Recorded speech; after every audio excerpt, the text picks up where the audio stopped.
Hey guys, how are you? Welcome back to my garden. You might realize I'm still wearing the same outfit as in my last video, and there's a reason for it. What kind of looks to be a different day for you is actually the same day. Because the first part of my planting happened more in, well, late morning and lunchtime. Now we're in the afternoon for the second part of the planting, because I think it is nicer to really break it down into two videos and always just like show you two plants per video, because then I have the time to just share some information with you and share my thought process with you, and I don't feel like it's too much, not too much squeezed in a video. So I think moving forward, this is exactly what I want to do. And you see, moving forward, I'm moving with you to the slope again, because this is where I will continue planting, but now on a different layer of this slope. So yesterday I was planting with you just on the last terrace, so everything is kind of like blue and peachy, and now we are more on one of the top layers where everything is more in a world of red and purple and blue tones. So I'm really excited. I will plant a perennial with you. It's going to be one of those that I took with me from Germany, and I showed it to you already in the garden center. It's the one that I discovered in the garden center. So again, trying and testing out something completely new. And I want to introduce a grass here. It is a variety that I grow already in different areas of the garden, but not the exact same variety. So I'm also really excited about that. So hope you are curious what I'm going to plant with you now. This is the area where I want to plant today. I come with my finger just in the back there, so pretty much the second layer of the slope. And if we walk there, you see there is some black wood lying here already on the ground. So that is one of my little projects that is lingering around in my head. I had these planks and I stained them black, and I thought maybe there is something in there I could just like start masking at least the top part of it. So when I'm looking from the top garden down onto the slope, at least you kind of not see the landscape fabric, and it starts to feel a little nicer and more organized. I'm not really sure if this is the right word for it, but just nicer generally. So what else is here? Beautiful. The catena starts to leaf out. I'm so thrilled about it. I just love the color. It really has a beautiful kind of crimson red tone. And as it ages, those leaves are going to go darker. And then in autumn, we have a firework of crimson red, ruby red, glowing in the sun. Beautiful. And I looked into all of these tiny leaves. I'm not sure if you can see it now, revealing, yes, a little bit. You see that there are the flower buds. So all of these are going to come to bloom. I think they're going to be so fabulous here, because I have one here and another one just in the back there. So there's this lovely repetition of that shrub. But if we continue walking, this is exactly the area where I want to plant with you today. And you might remember we planted dahlias in here. They are looking fantastic. And then I put some more dahlias there, 3 of them, the same variety, also looking great. And then there were ricinus in here. They were all dead. So that was definitely too early, unfortunately. So what I did is I drove to the garden center, bought more seeds, and I already sowed the seeds in new containers. So fingers crossed that this is going to work out better. But what I want to plant today is the first thing goes here in the corner, because I think this is just going to be the perfect grass. It is a Miscanthus, and the variety is called Red Chief. Never grew that variety, but I'm going to give you all the information about it in a second, also why I definitely want to have this one. I think I'm going to buy a second one, to be honest. Here are some of the key facts, just if you want to screenshot it as well, but I'm still going to tell you some valid information about it in a moment. And then if we swing around to this side here you see 5 perennials that I bought in the garden center in Germany. And what happened is that they were very, very happy campers in Western Germany. And then I took them here to a little cooler climate of Poland, and all the lovely top foliage basically just like had a little shock and just died. But a lot of new growth is appearing from base, so the plants are not dead. They're all just, some of them are looking a little bit crunchy on the top, but in general, they're all looking happy, and I can just come in and remove the foliage and put it in. But I still wanted to show you the reality of things. You know, I didn't want to fake it. I didn't want to come in with my secateurs and be just like, oh yeah, they're looking fantastic. No, they were not the happiest about the move, but this is great burnet, and this is the Latin name. Sanguisorba, something Red Thunder. Red Thunder is always easy. Lovely, high plant, 160 to 190. I'm so excited about that. Again, I'm going to give you a lot of information about it now and why I think it's going to work so well in this area here. So let me just give you a few quick information about the Miscanthus. I'm so happy that it came with a label, even though I think that the label is missing out what is most interesting about this Miscanthus. But let's first have a look at how it looks right now, because I think this is a really beautiful variety.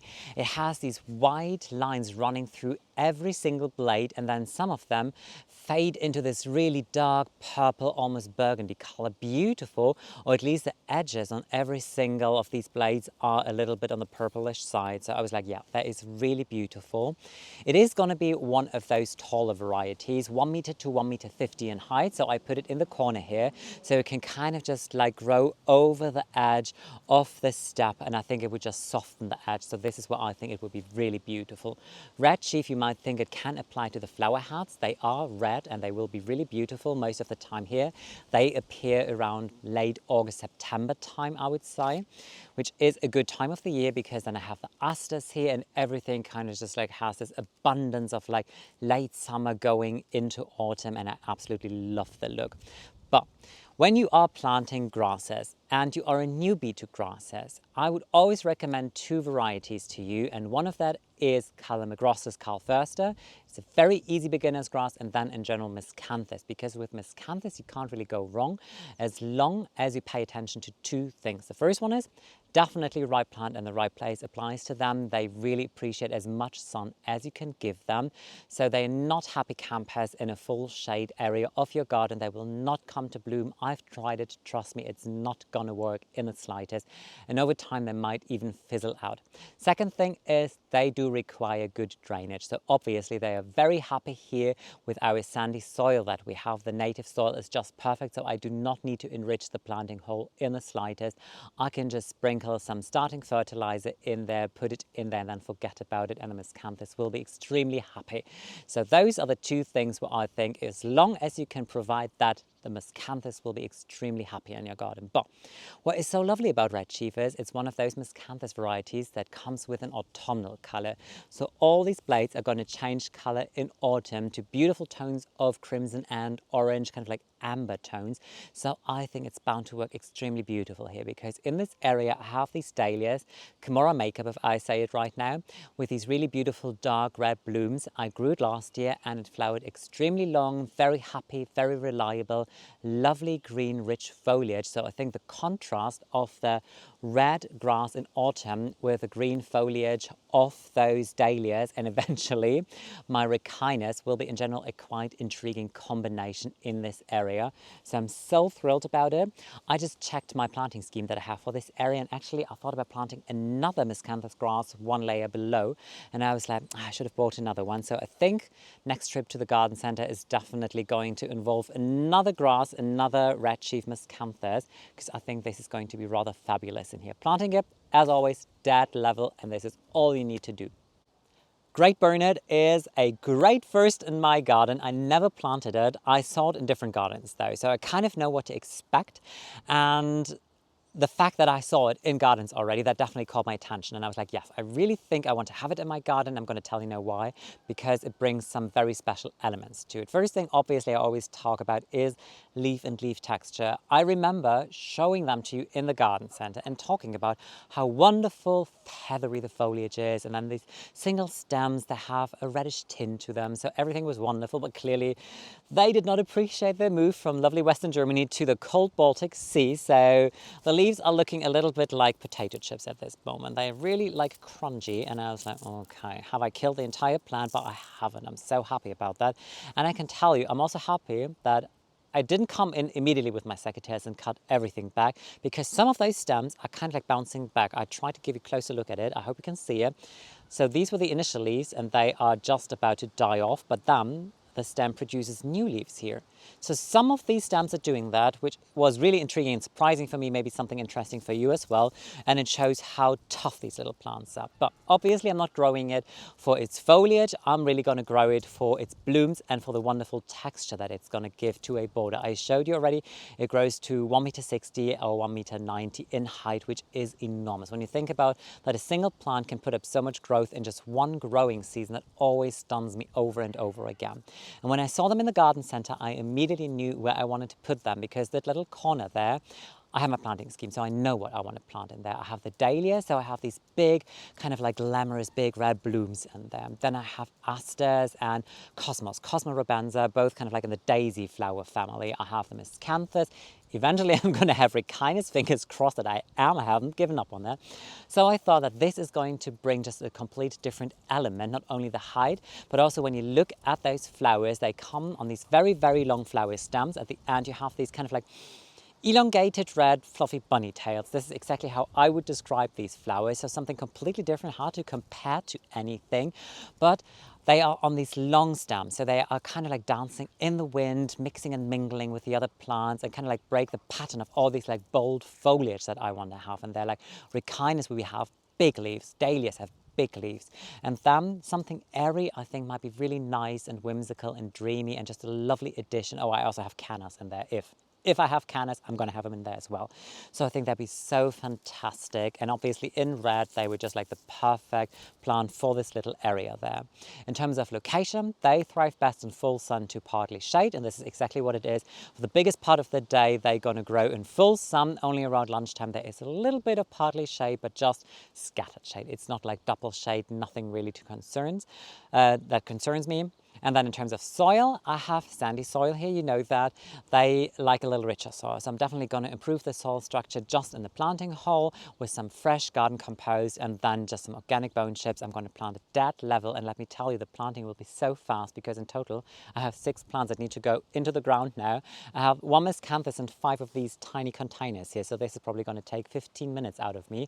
So I already thought, what else can I do in the afternoon, late afternoon, early evening to entertain me? I'm going to show you by the end of this video what else I'm going to do because I have lovely projects still waiting for me.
They was literally planting in just 10 minutes. They was so fast, but I believe they'd be really beautiful here. You can have a nice look at my tulips again. Look, the wind really got the best out of them. They were so glorious just a day ago, but then 2 days of very strong wind. Yeah, they didn't really appreciate that. But still, you know what? I was happy for them. I was happy for as long as they lasted. I think they were really a nice, lovely addition to this area of the garden. And I just want to give you one last quick closer look at the miscanthus, because talking about those blades and how beautiful they are, I think it's really worth just giving you a closer look at them. Look at that. You always have this kind of like white line running through the center of each of them. And they kind of like, where is it now? Greenish towards the center of the plant, and then they really age to this beautiful, really blackish purple color. Beautiful, wonderful color. Can't wait also to see the autumnal color of this variety. I think just next to the dahlias here, they'd be so beautiful. And by the way, I planted some cosmos in here as well. This is Cosmo rubensa.